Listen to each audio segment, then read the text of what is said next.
Hello guys, welcome to my Andwin Tech channel. Today I am going to show in this video how to use WhatsApp on two phones with same number. So before going to start the video, if you are not subscribed my channel, please subscribe. So let's start the video. Guys, if you want to use two WhatsApp account with same mobile number without WhatsApp app, then I'll show you how to do this. First of all, you need to remove this SIM card from your second device.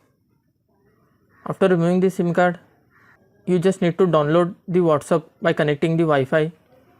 If it is already installed, then uninstall and reinstall it.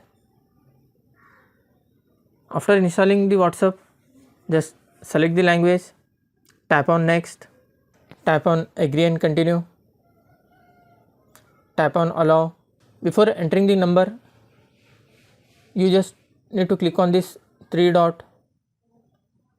Here you can see link to existing account. Just select this one. Here you will find the barcode or QR code.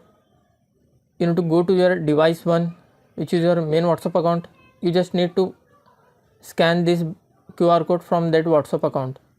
After scanning, your second device's account will be activated. After scanning,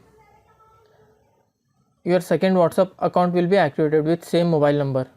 That's it guys. So in this way you can use two WhatsApp account with same mobile number without WhatsApp web. Thanks for watching. Hope if you like this video, please like, share and don't forget to subscribe.